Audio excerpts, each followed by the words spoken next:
오늘 아침 저희들에게 주신 은혜의 말씀은 룻기 4장 13절부터 마지막 절까지입니다.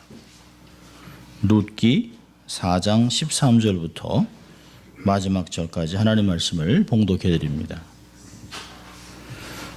하나님의 말씀입니다. 이에 보아스가 룻을 취하여 아내를 삼고 그와 동침하였더니 여호와께서 그로 잉태케 하심으로 그가 아들을 낳은지라.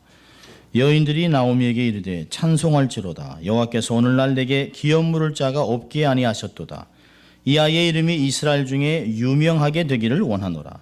이는 내 생명의 회복자며 내 노년의 봉양자라. 곧 너를 사랑하며 7 아들보다 귀한 자부가 낳은 자로다. 나오미가 아기를 취하여 품에 품고 그의 양육자가 되니 그 여인들이 그에게 이름을 주되 나오미가 아들을 낳았다 하며 그 이름을 오벳이라 하였는데 그는 다윗의 아비인 이새의 아비였더라.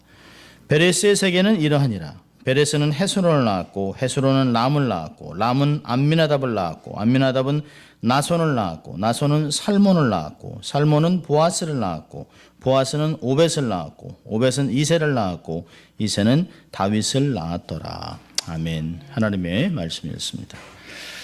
자, 우리가 또 한번 양손을 가슴에 얹고 우리가 외쳐봅니다. 나는 하나님의 특별한 사랑을 받은 사람이다. 우리 두 번 하겠습니다. 나는 하나님의 특별한 사랑을 받은 사람이다. 나는 하나님의 특별한 사랑을 받은 사람이다. 믿습니까, 여러분? 예. 또 외쳐볼까요? 하나님을 기쁘시게, 예. 사람을 행복하게. 예. 다른 것은 다 잊어도 이것은 잊지 말고 사시길 바랍니다. 평생을 살아가면서 나는 어떤 상황에도 나는 하나님은 기쁘시게 하겠다. 또 내 삶에 붙여놓은 내 인생에 지나가는 모든 사람들을 행복하게 하면서 살겠다라고 하는 목표를 가지고 살아간다면 주의 사람이 우리를 얼마나 기뻐할지 모르겠습니다. 자, 오늘은 다윗의 계보라고 하는 말씀으로 룻기의 마지막 강의를 합니다. 16번째 강의를 마치게 됩니다. 우리가 이제 위인전을 읽거나 주위에 많은 사람들을 보면 주위에 두 종류의 사람들을 발견하게 됩니다. 첫째는 용두사미 같은 사람입니다. 용두사미. 배경도 좋고 뭐 학력도 좋고 뭐 용모도 뛰어나고 아주 뭐 빼놓을 게 하나도 없는 사람입니다. 역시 기대한 대로 승승장구 하는 것마다 잘 됩니다. 대박에 대박을 이어갑니다. 하늘 높은 줄 모르고 치솟다가 어느 한순간에 갑자기 추락하는 것들을 보게 됩니다. 그를 헤어나지를 못해요. 그러니까 결국에는 패가망신을 당하고 사람들의 눈에서 사람들의 귀에서 생각에서 잊혀져가는 이름도 없는 그냥 사라져버리는 그런 인생들이 있습니다. 시작할 때는 막 용의 머리같이 막 비상하는 것 같습니다. 사람들이 깜짝 놀랍니다. 근데 끝에는 흐미흐미 뱀꼬리같이 슬슬 없어지는. 그래서 결국은 그런 인생들은 우리가 용두사미 같다. 결국은 끝이 안 좋다. 참 끝이 안타까운 인생들을 보게 됩니다. 굉장히 많은 사람이 있어요. 정치인도 그렇습니다. 용두사미 같은 정치인, 용두사미 같은 연예인, 용두사미 같은 기업인, 성경에도 용두사미 같은 사람들이 많이 나와요. 대표적인 인물이 솔로몬 왕입니다. 솔로몬. 어마어마하죠. 대단한 사람입니다. 시편도 3천을 쓰고 전 세계에 있는 모든 것들을 다 소유했던 사람입니다. 그런데 마지막에는 비참하죠. 우리가 이름들을 잘 솔로몬이라고 짓지 않습니다. 그 이유는 용두사미이기 때문에 그렇습니다. 또 두 번째 부류는 참 시작은 별론데 어디서 있었는지도 듣도 보도 못한 사람이 갈수록 점점 나아지면서 유종의 미를 거두는 인생들을 보게 됩니다. 아니 저 사람 어디서 나온 거야? 도대체 어디 출신인데 이야 뭐 이런 것들을 보게 됩니다. 성경에서도 욥기 8장 7절 보면 이런 말씀이 있어요. 내 시작은 미약하였으나 내 나중은 심히 창대하리라. 이 성경 말씀이 가끔 드라마에서도 나와요. 그러니까 이런 인생들이 주위에 많습니다. 참 보면 너무너무 가난해요.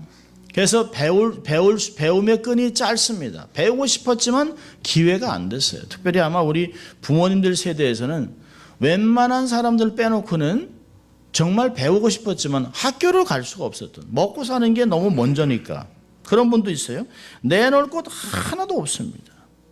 그러니까 단지 성실, 정직, 그 다음에 이웃을 섬기는 삶으로 그냥 근근히 하루하루를 살아가요. 그런데 세월이 지나서 이렇게 살았더니 어느 날 서민 갑부가 됐습니다. 어느 날 유명해졌어요. 어느 날 많은 사람들 입에서 회자되면서 소위 성공한 인생이 된 사람들을 봅니다. 그들의 삶을 다 물어보면 저는 가끔 이제 서민 갑부라고 하는 프로그램을 봐요. 보면 막 정말 공부를 하고 싶어도 할 수가 없어서 13살부터 구두를 수선하는 사람, 뭐 연탄을 나르는 사람 이런데 그냥 그렇게 평생을 구두수선으로 살았는데 어느 날 서민 갑부가 되어 있습니다. 그럼 시작이 중요한 것이 아니죠. 시작보다 중요한 건 마치는 게 중요합니다. 어떻게 인생을 맞추느냐. 어떻게 해서 마무리하고 다 끝까지 완주할 수 있느냐. 그게 중요한 것입니다. 자기의 부르신 인생을 끝까지 다 달리는 것이에요. 비록 눈물과 고통으로 시작된 인생이지만 지나면서 늘 음지 같아요. 근데 마지막 반전돼서 감사, 기쁨, 찬송이 넘치는 인생이 되면 그것이 바로 복된 인생입니다. 어떤 분이 그랬어요. 마지막에 웃는 사람이 진짜 웃는 거다. 마지막에. 막 웃음을 시작했는데 마지막에 피눈물을 흘린다면 그건 복된 인생이 아닙니다. 사람들은 시작보다 끝마치는 걸 잘 마치길 원해요. 그래서 드라마도 보면 해피엔딩을 좋아합니다. 해피엔딩. 어떤 영화를 봤는데 그냥 기승전결로 딱 가다 마지막에 주인공이 뭐고 다 죽어요. 그러면 영화 보고 나오면서 사람이 아무도 얘기 안 합니다. 너무 스토리가 비참했기 때문에. 그래서 적어도 힘들었지만 그래도 주인공이 마지막에 딱 남아서 이렇게 막 복수도 하고 막 부자가 되고 이래야 되는데요. 그 살릴 것 같더니 주인공이 다 죽습니다. 해피엔딩이 아니라 sad ending, tragic ending. 그건 아무도 안 좋아해요. 영화를 보면 막 재밌으면 막 얘기가 나오잖아요. 근데 스토리가 너무 슬프면 아무도 얘기하지 않습니다. 오늘 우리가 마치고 있는 룻기의 시작이 어떻습니까? 1장을 보세요. 1장을 보면 1장에 세 여인이 장례식에서 울고 있는 세 명의 과부의 이야기로 시작합니다. 남편 죽어, 아들 둘 죽어. 장례식의 스토리로 시작돼요. 이민으로 가서 장례로 끝마치고 과부가 셋이 남든 아주 비참한 스토리로 남습니다. 그런데요, 오늘 본문에 보면 4장으로 가면 결혼식 이야기, 아기 탄생, 또 회복의 역사가 나타나고 있습니다. 그래서 아기 탄생으로 결혼식을 해서 막 즐겁고 아이가 태어나서 그 아이를 칭찬하고 축복하고 축복성으로 합창으로 마치는 것을 볼 수 있습니다. 그러니까 룻기의 마지막 부분은 나오미 가족의 회복, 또 그 회복에 어떠한 역사적인 의미가 있는가를 기록하고 있습니다. 하나님이 사사시대에 대한 해결책으로 왕을 세우겠다라고 하는 것들을 계획하면서 준비하는 과정이었습니다. 한 가정의 회복을 통해서 하나님 나라의 회복을 이루시는 하나님 나라의 놀라운 섭리를 보여주는 것이 바로 이 룻기 이야기입니다. 이 마지막 본문을 보면서 우리가 한 가지 깨달아야 될 것은 뭐냐면 하나님의 회복은 반드시 목적이 있다는 것이에요. 우리에게 정말 회복이 필요하다면 그것은 이 회복을 통해서 반드시 이루어야 할 하나님의 계획이 있다는 것입니다. 우리는 회복만을 간구해서는 안 돼. 하나님 정말 본때 있게 옆집보다 정말 쟤네들보다 저 사람보다 내가 그래도 회복되지 않겠습니까? 라고 하는 것, 이기적인 회복을 얘기하는 것이 아니라 하나님 적어도 저의 회복을 통해서 가정이, 우리의 교회가, 공동체가, 우리의 열방이 치유되는, 열방이 복을 받는 그런 회복이 일어나려고 우리 기도해야 될 필요가 있습니다. 축복의 통로가 되는, 축복의 근원이 되는 인생이 될 수 있기를 주의 이름으로 축원합니다. 이런 이 룻기의 마지막 부분을 묵상하면서 우리 안에 풀어줘야 될 문제가 있어요. 반드시 있습니다. 이 문제들이 해결되고 회복돼서 주님의 이름으로 많은 사람들을 부욕해 하는 축복의 통로가 되어야 되겠다라고 하는 게 있습니다. 저는 본문을 보세요. 4장 13절을 보면, 이에 보아스가 룻을 취하여 아내를 삼고 그와 동침하였더니 여호와께서 그로 잉태케 하심으로 그가 아들을 낳은지라. 여러분, 짧은 한 구절 안에 룻이 보아스와 결혼해서 아들을 낳는 장면을 한 절로 딱 정리하고 있습니다. 베들레헴의 장로들과 증인들의 축복 속에 이루어진 결혼, 이 결혼을 특별히 유대 이스라엘 히브리 문법에서는 빠른 속도로 그리고라고 하는 단어를 사용하고 있습니다. 그래서 이 패턴을 사용하면서 짧은 문장으로 한순간에 과정을 속성으로 기록하고 있습니다. 그래서 원래 원문으로 읽으면 이렇습니다. 그래서 보아스가 룻을 취했다. 그리고 그녀는 아내가 되었다. 그리고 그녀와 동침했다. 그리고 여호와께서 룻을 잉태케 했다. 그리고 룻이 아들을 낳았다. 계속해서 이렇게 되고 있습니다. 여기서 중요한 것이 있어요. 여호와께서 룻을 잉태케 했다는 것이에요. 하나님의 개입으로 임신이 됐다라고 하는 것입니다. 그럼 룻이 어떤 사람입니까? 모압 여인인데 말론과 결혼해서 오랫동안 불임이었습니다. 자녀가 없었습니다. 남편이 죽고 과부가 되었던 기구한 인생을 살던 모압 여인입니다. 그 오랜 세월을 자녀가 없이 살았어요. 불임했습니다. 아마 오늘 본문에서 말씀하신 대로 여호와께서 하나님께서 그녀로 잉태케 하셨다라고 하는 것은 그녀가 아마 자녀를 못 낳을 수 없는, 잉태할 수 없었던 여인인지도 몰라요. 근데 하나님께서 개입하셔서 그의 태를 열어 잉태케 하셨다라고 이야기하고 있습니다. 불임한 여인을 하나님이 개입한 한순간에 인생을 놀랍게 회복되어 반전을 해주는 것을 볼 수 있어요. 여러분, 생사화복을 주관하신 하나님, 얼마나 놀라운 하나님인지 몰라요. 이 하나님을 거부하고 우리의 마음대로 인생을 살려가는 젊은이들을 보면 너무너무 안타깝습니다. 요즘 젊은이들의 생각이 얼마나 비성서적인지 들어보세요. 제가 결혼 주례를 하거나 결혼 상담을 하면 제가 이야기합니다. 너무 오랜 동안 피임하지 말아라. 너무 오랜 동안 자녀 계획을 하려고 하지 말아라. 하나님이 주실 때 받아라. 건강할 때 자녀를 받으라고 이야기합니다. 그런데 그들이 뭐라고 얘기하냐면, 좀 목사님 신혼 기간을 좀 즐기고, 그리고 집이라도 하나 장만하고, 그리고 자녀를 낳으려고 합니다. 그런데요, 이것이 4년 5년 지나면서 불임이 됩니다. 그리고 젊때 젊었던 20대 초반 중반이었던 아내는 30대로 넘어가요. 그리고 노산이 돼서 난산이 됩니다. 그렇게 되면 끽해야 고작해야 자녀 하나 낳고 끝이에요. 여러분, 결혼한다고 자동으로 아이를 낳는 것이 아닙니다. 모두가 다 결혼한다고 자녀를 낳는 것이 아니에요. 하나님께서 태를 열어주셔야만 잉태가 되는 것을 믿을 수 있길 바랍니다. 성경에도 사람이 태어나는 것에서 하나님의 개입하심이 많이 기록되어 있습니다. 사무엘상, 우리가 한 장을 넘기면 사무엘상인데요, 사무엘상 1장 19절과 20절을 보면 이런 말씀이 있어요. 그들이 아침에 일찍 일어나 여호와 앞에 경배하고 돌아가서 라마의 집에 이르니라. 엘가나가 그 안에 한나와 동침함에, 중요한 단어가 있어요. 여호와께서 그녀를 생각하신지라 한나가 잉태했다고 얘기하고 있습니다. 하나님이 기억하고 태를 열어주셨다는 것이에요. 창세기 25장 21절 보면 이삭에 대한 이야기 나와요. 이삭이 그 아내가 잉태하지 못함으로 그녀를 위하여 여호와께 간구하매 하나님께서 그 간구를 들으셨으므로 그 아내 리브가가 잉태하였더라. 하나님이 태를 열어주시는 것이에요.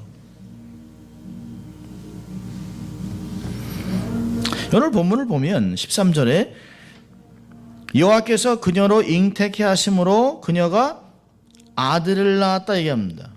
딸이 아닌 아들을 주셨습니다. 요즘 같으면 딸이면 어떻고 아들이면 어떻습니까?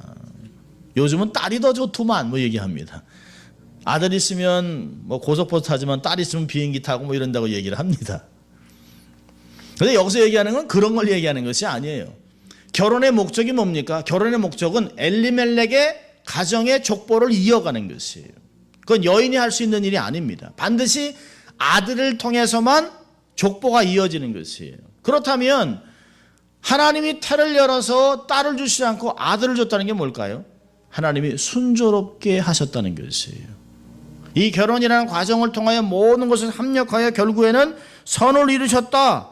우리가 알거니와 하나님을 사랑하는 자 곧 그 뜻대로 부르심을 입은 자들에게는 모든 것이 합력하여 선을 이루니라 라고 하는 로마서 8장 28절이 정확하게 맞는 것이에요. 모든 것이 합력하여 평생 결혼하지 않을 것 같은 정말 혼혈인 보아스, 그가 이방 여인 모압 여인과 함께 결혼해서 결혼하자마자 잉태가 돼서 아들을 낳아서 엘리멜렉의 가정의 계보를 이어간다는 것이에요. 이 모든 것은 하나님이 하시는 것입니다. 여러분 12 장로들이 그 기도를 10명의 장로들이 12절에 기도했잖아요. 이렇게 얘기했습니다. 여호와께서 이 소녀 여자로 내게 후사를 주사 내 집으로 다말이 유다에게 낳아준 베레스의 집과 같이 하시기를 원하노라. 아들을 낳아줄 것을 기도했어요. 하나님이 장로들의 기도를 들으시고 나오미의 소원을 들으시고 루세의 열망을 듣고 보아스의 헌신을 통해서 모든 것을 합력해서 하나님이 그들에게 아들을 주셨다라고 하는 것입니다.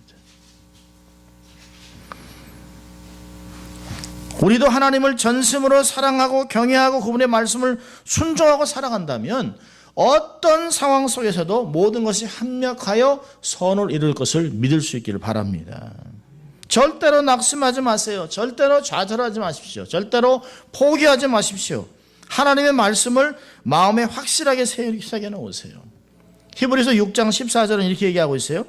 아브라함에게 하나님이 이렇게 말씀하십니다. 아브라함에게 내가 반드시 너를 복주고 복주며 너를 번성케 하고 번성케 하리라.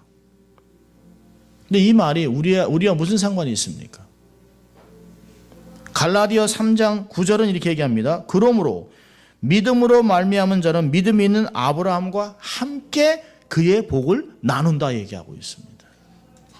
아브라함이 받은 복, 열방의 축복의 통로가 되는 복을 믿음으로 하나님께 들어와 있는, 믿음으로 예수 그리스도 안에 있는 사람이라면, 아브라함의 자손이 된 사람들이라면 아브라함과 함께 그의 복을 나누며 삶을 살아간다고 얘기하는 겁니다. 할렐루야. 얼마나 멋있습니까? 우리가 믿음의 조상 아브라함 하지만 그의 모든 축복된 삶이 우리의 삶을 통해 흘러가고 있다는 것이에요. 믿을 수 있기를 바랍니다. 짧은 그 13절 9절 한해 보아스가 롯을 취하고 아내를 삼고 동침하고 여호와께서 그로 잉태케 하고 아들을 낳았다라고 하는 건 엄청난 이야기를 하는 것입니다. 여기서 초점은 누굴까요? 보아스와 룻이 아니에요. 그가 낳은 아들 오벳이라고 하는 사람에게 초점이 맞춰지고 있습니다. 두 사람의 몸을 통해 한 사람이 태어나지만 그 한 사람이 결국 누가 돼요? 다윗의 조상이 되는 그 엄청난 이야기를 하려고 하는 것입니다.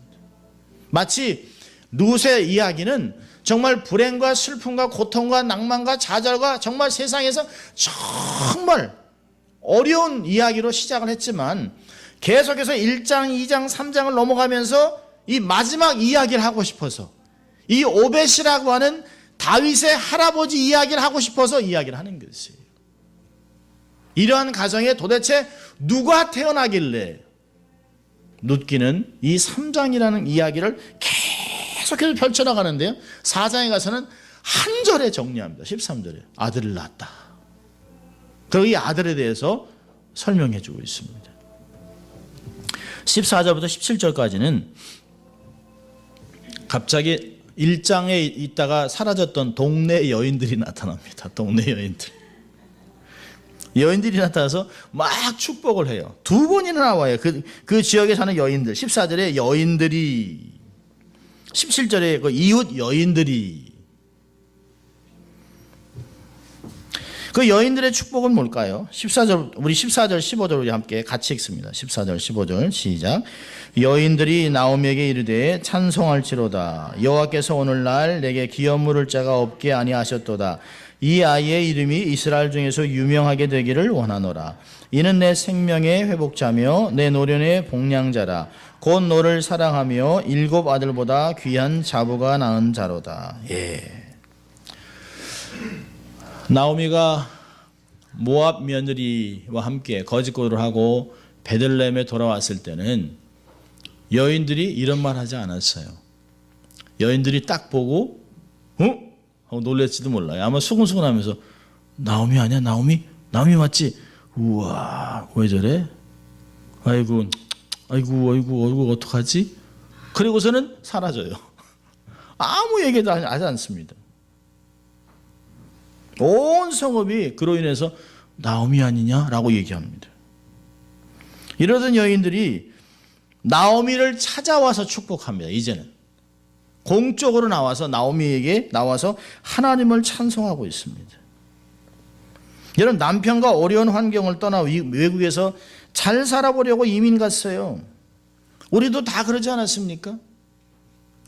1978년 저희 아버지 45살 45세의 나이로 병든 아내, 한국에서는 고칠 수 없다라고 하는 불치병이라고 하는 이야기를 듣고 미국 가면 산다라고 하는 그 말에 평생 동안 아내한테 잘못한 게 생각나서 아내를 살리고 또 이 아들들 어떻게든지 한국에서는 길이 없으니까, 줄이 없으니까, 연줄이 없으니까 미국에 가자, 그 마음으로 왔어요. 아마 여기서도 그러지 않았겠습니까? 엘리멜렉이 아내와 함께 두 아들과 함께 이 땅에 있어서는 흉년 때문에 먹고 살 길이 없다 결정을 했겠죠. 어느 누가 이민 가는 걸 즐거워하는 사람이 있습니까? 저희도 뭐 이민 간다 막 짐 다 붙여놓고 공항 갔다 공항에서 온 가족 이제 가면 언제 오나 뭐 이런 식으로 붙잡고 울고 막 그랬습니다. 그때는 뭐 인천이 아니죠. 그냥 김포국제공항. 그때 보면 뭐 사람들 다 울고 막 그랬어요. 지금이야 잘 갔다 와 뭐 이렇게 하지만 그때야 뭐 못 볼 것 같으니까 평생 누가 비행기를 탑니까? 자기의 정든 고향을 떠나는 거 쉽지 않죠. 그러나 좀 더 잘 살아보기 위해서 떠났던 이민이 집안의 남자들이 다 죽습니다. 기가 막힌 결과를 맞았죠. 그래서 정말 귀소 본능이라고 하는 걸 가지고 슬프고 텅 빈 마음으로 자기가 자란 고향으로 다시 나오미가 돌아와요. 이방 며느리 하나를 데리고 둘이 터벅터벅 7일 밤 7일 낮에 걸어옵니다. 그러니 뭐 먼지 구덩이에 뭐 완전 거짓골이죠. 그런데 하나님 뭘 준비하셨을까요? 보리추수. 터벅터벅 오는 사람 앞에 하나님 마치 아주 황금빛 보리가 이렇게 막 바람이 이렇게 막 춤출렁하면서 마치 플랜카드를 걸어놓은 것 같아요. 나오미, 룻, 내 딸아, 잘 왔다, 웰컴 홈, 막 이러는 것 같아요. 근데 못 읽는 거예요. 나오미는 못 읽어냅니다. 하나님의 마음을 못 읽어내요. 그리고 하나님이 그 룻의 발걸음을 보아스의 밭에 인도하고 보아스와 함께 결혼하게 되는 것을 봅니다. 여러분, 여인들이 뭐라 그럽니까? 여인들이 오늘 본문에 보면 하나님을 찬송하라, 바룩 아도나이, 바룩 여호와, 하나님을 찬송하라 라고 얘기합니다. 그들이 돌아왔을 때는, 거짓거라고 돌아왔을 때는 그렇게 하나님을 찬송하라는 말을 못했어요. 그런데 나오미와 함께 룻의 삶에 반전되는 걸 보면서 유력한 가정에 아내가 되고 그리고 자녀를 낳는 걸 보고 하나님이 살아계심을 온 여인들의 입을 통해서 증거하고 있습니다. 아버지께서 돌아온 탕자를 먼 팔찌에서 먹은 냄새나는 아들 가서 막 품고 키스하고 자랐다라고 하는 것 같이 하나님이 나오미와 룻을 그렇게 품으셨어요. 이 여인들의 입을 통해서 그 얘기를 하는 것입니다. 여인들은 나오미의 가정을 아름답게 회복해 준 것을 이야기하면서 하나님을 찬양하라라고 얘기하면서 세 가지 얘기합니다. 하나님이 내게 기업이를 아들을 주셨다. 이 아이의 이름이 유명해지기를 바란다. 너의 생명의 회복자, 노년의 봉양자. 이걸 누가 주었는가? 너를 사랑하는 7 아들보다 나은 며느리를 통해 주었다라고 얘기합니다. 여인들의 축복은 굉장한 것을 이야기하고 있습니다. 그리고 16절과 17절은 회복된 나오미를 이야기하는데요. 16절 보니까 나오미가 아기를 취하여 품에 품었다고 얘기하고 있습니다. 참, 나오미가 돌아올 땐 텅 빈 마음이에요. 텅 빈 마음. 여러분 1장으로 가보세요. 1장 가면 룻기 1장 5절을 보면 말론과 기럨 두 사람이 다 죽었고 그 여인은 두 아들이 뭐냐면 4장에 나와 있는 16절에 나와 있는 아기랑 똑같은 단어, 옐레드라고 하는 단어입니다. 1장 5절은 의도적으로 나오미의 품에서 두 아들이 없어졌다는 거예요. 두 자식들이. 그런데요, 4장 16절에는 나오미의 품에 떡두꺼비 같은 손자가 딱 안겨 있습니다. 아들이 딱 안겨 있어요. 텅 빈 가슴과 아들이 안겨 있는 가슴에 정말 건강한 아이가 안겨 있는 것은 완전히 반전된 것을 이야기하고 있습니다. 얼마나 완벽하게 회복됐습니까? 남편과 아들들이 다 죽고 텅 빈 가슴에 아이가 안겨 있습니다. 여인들이 아이의 이름을 지어줬어요. 17절에 보니까 오벳이라. 왜 그랬을까요? 15절 보니까 이야기합니다. 노년의 봉양자라. 너를 잘 섬겨줄 그런 아들과 같은 역할, 기업 물을 자가 될 것이라고 이야기하는 것이에요. 아마 노년에 이제 노년에 걱정하지 않아도 되겠네. 이제 아들이 있어서 이제 잘 섬겨줄 텐데 오벳 이런 이름을 지어줬어요. 그런데요, 이 오벳이라고 하는 단어는 굉장히 중요합니다. 그 이름은 나중에 거룩하게 구별돼서 사용됐습니다. 나중에 그 이름대로 삶을 살아갈 분이 한 사람이 태어나는데 누굴까요? 예수 그리스도. 이사야는 이렇게 얘기합니다. 53장 11절에 가라사대 그가 자기 영혼에 수고한 것을 보고 만족히 여길 것이라. 나의 의로운 종이 자기 지식으로 많은 사람을 의롭게 하며 또 그들의 죄악을 친히 담당하리라. 이사야 53장은 종의 노래입니다. 메시아를 이야기합니다. 예수 그리스도를 이야기합니다. 그분이 종이 되어 우리의 삶을 온전히 회복시킬 것을 이야기하고 있습니다. 그 예수님은 또 오셔서 뭐라고 얘기하셨냐면 마가복음 10장 45절에 이런 말을 합니다. 인자에 온 것은 섬김을 받으려 함이 아니라 도리어 섬기려 하고 자기 목숨을 많은 사람의 대속물로 주려 함이니라. 오베드, 섬긴다, 종이란 뜻입니다. 구약에 있는 것은 어떤 것도 그냥 쓰여진 것이 아니에요. 의도를 가지고 목적을 가지고 나타날 예수 그리스도, 나타날 메시아의 그림자로 모형으로 쓰여지는 것입니다.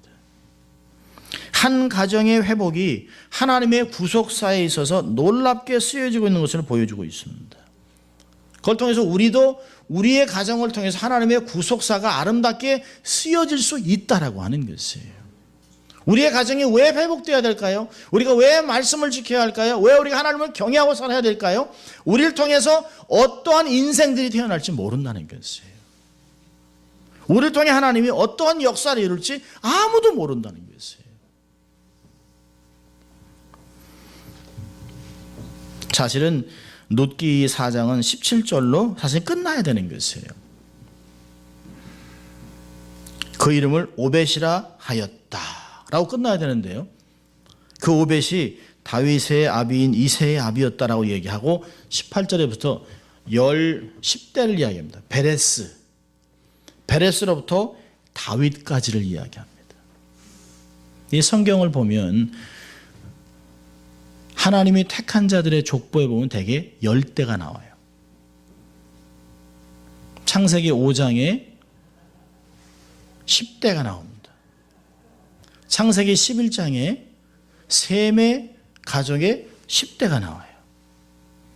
여기서도 의도적으로 톨레도시라고 하는 지니알러지 족보를 얘기하면서 10대를 이야기합니다. 하나님이 그 세대를 지켜보고 있으면서 그 세대를 통해서 어떠한 특별한 일을 하고 있다, 셈의 후예를 통해서 아브라함이 탄생하고 있다라고 하는 것을 창세기 11장에서는 이야기하고 있습니다. 여기서는요, 베레스의 계보를 통해서 누가? 다윗이 나오고 있다라고 합니다. 다윗의 계보를 통해 누가 나와요? 예수 그리스도가 나오는 걸 이야기하는 것이에요. 대개는 족보가 맨 처음에 나오잖아요. 마태복음이나 누가복음이나 이런 거 보면 족보가 처음에 나옵니다. 근데 족보가 왜 마지막에 나올까요? 룻기의 마지막에 그 다윗 가문의 족보가 등장하는 이유가 뭘까요? 룻기의 시대적 배경은 사사시대입니다. 사사기 시대는 언약 백성들이 하나님을 거부하고 불순종의 삶을 살았던 혼탁한 시대예요. 그래서 사사기에 보면 저들에게 왕이 없으므로 자기의 소견대로, 사람이 각각 그 소견대로 옳은 도로 행하였더라. 여러분, 나무의 남편 엘리멜렉 보세요. 하나님의 언약의 땅에서 흉년이 오면 회개하고 하나님께 매달려야죠. 하나님의 징계를 피해서 하나님의 총에 들어올 수 없는 모압 땅으로 이사를 가버립니다. 약속의 땅을 버려요. 하나님이 주신 기업 땅을 팔아버리고 이사를 가버립니다. 자기의 소견대로 맞게 행하는 거예요. 하나님 말씀은 상관이 없어요. 내게 평생 주신 유업이지만 내가 여기서 못 살겠는데, 흉년인데 다른 나라를 보니까 괜찮은 것 같아요. 그래서 그걸로 이민을 가버립니다. 자기의 소견대로 행하는 모습이 아닐 수 없어요. 하나님은 시대대마다 사다들 보내서 백성들을 회복하고 그 마음을 하나님께 계속 돌이키는 사역을 했습니다. 400년 동안이나. 사사기 시대. 회복해놓으면, 평안하면, 배부르고 등 따뜻하면 이웃을 기웃기웃합니다. 그러다가 바알 괜찮은데, 그모스 괜찮은데, 몰래 아들 장애 있으니까 그냥 하늘 그냥 태워 죽여. 그런 이방신들을 섬겼던 것이에요. 하나님 마음이 어땠을까요? 하나님이 사사를 세워도 안 되는 걸 아세요. 그래서 당신의 마음에 합한 자, 왕을 세워서 그 나라를, 민족을 견고케 할 것을 계획하고 계셨다는 것을 이야기하고 있는 것이에요. 하나님의 일을 누가 알겠어요? 아무도 몰라요. 아무도 알 수 없어요. 사람들이 생각하지도 못했던 작은 마을, 하나님이 생각하지도 않았던, 많은 사람들이 생각하지 않았던, 관심도 두지 않았던 모압 여인, 하나님의 총에 들어올 수 없는 이방 여인 모압 여인, 혼혈인 창기 라합의 아들 보아스, 그들을 통해 다윗이 태어리라면 누가 생각을 했겠습니까? 하나님은 뜻밖의 일을 행하십니다. 우리가 알 수 없는 일들을 통해 하나님이 행하세요. 아무도 보이는 대로 상황 때 판단하면 안 돼요. 우리의 아들을 통해 하나님 어떤 일을 이루실지, 내 딸을 통해, 우리 가정을 통해, 우리 교회를 통해서 행하실 일들이 어떤 것인지 아무도 알 수 없다는 것이에요. 아무도 알 수 없다는 것이에요. 하나님이 가정의 회복을 통해서 다윗의 족보를 써나가고 있었습니다. 그 족보의 정점에 메시아가 탄생하도록 하셨어요. 4장 22절에 오벳은 이새를 낳고 이새는 다윗을 낳았더라. 그리고 마태복음 1장 신약을 시작하면서 다윗과 아브라함의 자손 예수 그리스도의 세계라고 써나가고 있습니다. 텅 빈 인생이 영광의 인생으로 반전됐습니다. 과부 둘이 다윗의 소상이 될지 메시아의 계보가 될지 누가 알았겠습니까? 인생은 아무도 알 수 없어요. 자, 두 가지 교훈을 보려고 합니다. 첫째로는 하나님과 반전을 꿈꾸라는 것이에요. 반전. 역전의 인생을 세우라는 것이죠. 어떤 목사가 룻기를 4가지 단어로 요약했는데요. 1장은 고통, 2장은 쓰디쓴 인생에 베푸는 은혜, 3장엔 결혼을 계획하는 안식, 4장에는 찬송이라는 단어를 썼습니다. 아마 우리 중에는 1장에 머무는 인생도 있을 것이에요. 야, 너무너무 고통스럽다. 끝이 안 보여요. 남들은 다 우리한테 뭐 이렇게 터널을 지나가는 거지요 라고 하지만 끝이 보여야 터널이라고 얘기하죠. 저도 아팠을 때 하루가 1년 같았습니다. 하루가 1년 같았어요. 어째서 하루가 이렇게 안 지나가나. 건강하니까 하루가 금방 합니다. 눈 떴다 이게 벌써 캄캄해졌어요. 막 인생에 막 소망이 끊어지는 것 같을 때는 하루가 너무 긴 거예요. 너무 길어요. 주위에서는 송 목사 하나님의 특별한 뜻이 있을 거예요. 근데 저는 속으로요. 아니 아프지 않게 해야지 하나님. 아니 왜 아프게 하면서 어떤 계획을 하십니까 하나님은. 축복해줘도 살기 힘든데. 1장에 머무는 인생이 있을 수 있어요. 어떤 분들은 이제 1장을 통과해서 2장에 있는 사람도 있을 것입니다. 뭔가 서광의 빛이 보이는 듯 하는 것 같아요. 어떤 면에서는 하나님이 회복할 것 같다라고 하는 그런 마음이 생기고 다시 하나님께 나와야지라고 하는 믿음이 회복되는 사람도 있어요. 어떤 사람은 3장으로 옮겨가면서 뭔가 실마리가 보입니다. 하나님의 사인이 보여요. 이걸 통해서 하나님 뭔가를 하시겠다. 그리고 자기를 추스리고 하나님 앞에 정말 계획을 하고 하나님 이렇게 하시면 이런 일들을 하겠습니다라고 기대감을 갖고 살아가는 3장의 인생들이 있을 것이에요. 그렇다면 얼마 남지 않았습니다. 여러분 4장이 얼마나 빠른 속도로 진행되지 아시죠? 4장 12장까지는 하루가 안 가요. 아마 보아스도 이거 왜 이렇게 해가 안 떠? 왜 이렇게 지나가면서 아니 왜 그 사람은 왜 이렇게 안 오는 거야? 평상시에 이 시간에 지나가는 1분이요. 1분이 1시간씩 같아요. 아니 시계를 하면 몇 번씩 봤는지도 몰라요. 근데요. 딱 결혼하니까 한 줄에 결혼해서 하나님 하시고 아들 낳았다. 쫙 그냥 순식간에. 중요한 것은 우리의 종착역은 해피엔딩입니다. 해피엔딩. 주 안에 있기 때문에 해피엔딩이에요. 인생이란 아무도 몰라요. 누구도 판단할 수 없어요. 기억하세요. 인생은 끝나기 전까지 끝난 것이 아니에요. 아무도 마지막에 어떤 반전이 일어날 줄 알 수 없어요. 역전의 인생은 고통과 슬픔으로 시작됐지만 마지막을 찬송과 감격으로 마치는 것이에요. 최후에 얻는 자가 최후의 승리자라는 말이 있습니다. 여러분 인생은 하나님이 도와주시면 반전될 수 있어요. 얼마든지 언제든지 역전될 수 있어요. 절대로 낙심하지 마세요. 끝이 아닙니다. 하나님이 오라라고 부를 때까지는 인생이 끝나는 것이 아니에요. 하나님이 부르지 않는데 자기의 인생을 끝마치면 안 돼요. 제가 말씀드렸죠. 물은 100도가 되기 전까지는 절대 끓지 않습니다. 99도에서 멈추면 물을 끓는 것을 볼 수가 없어요. 여러분 현실이 막막해도 절대로 포기하지 마세요. 끝이 아닙니다. 절망하지 마세요. 내가 현실을 바꿀 수 없다면 생각을 바꾸세요. 하나님이 나를 도와주시면, 하나님이 개입하시면, 하나님의 때가 되면 반드시 반전되고 회복되고 내가 잃어버린 모든 것을 다 하나님이 갚아주실 것이라고 하는 것을 생각하고, 그렇게 된다면, 하나님이 그러한 회복을 주신다면 나는 주를 위해 이런 일을 하겠다라고 하는 선한 소원을 가지라는 것이에요. 하나님과 반전을 꿈꾸세요.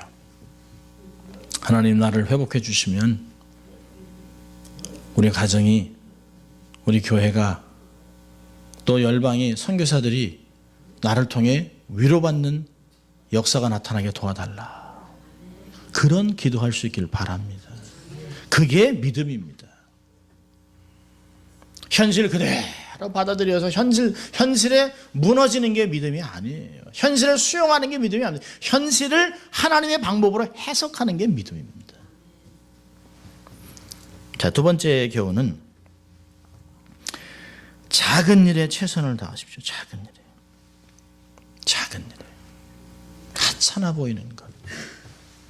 사람들은 드러나는 거창한 일에 쓰임받는 것에 관심이 많습니다. 그런데요, 위대한 하나님의 구속사는 은밀한 가운데 끼어 기도하는 소수의 무리를 통해서 늘 이루어졌습니다. 하나님은 평범한 삶 가운데 당신의 뜻을 이루어 가십니다. 조용히 하나님의 뜻을 묵상했던 보아스, 그를 통해 일을 진행하세요. 오직 살아계신 하나님만 붙잡겠다고 하는 아무 소망 보이는 것도 계산이 안 되는데 과부 어머니 시어머니 쫓아왔던 과부 룻, 그리고 매일매일 이삭을 죽게 했던 신실한 성실한 작은 일에 충성했던 그 여인을 통해 하나님이 일을 진행하셨습니다. 개인의 회복을 통해 가정의 축복이 근원이 되었어요. 더 나아가서 이스라엘 민족의 인물이 나오고 열방의 구주 예수 그리스도의 조상이 되었습니다.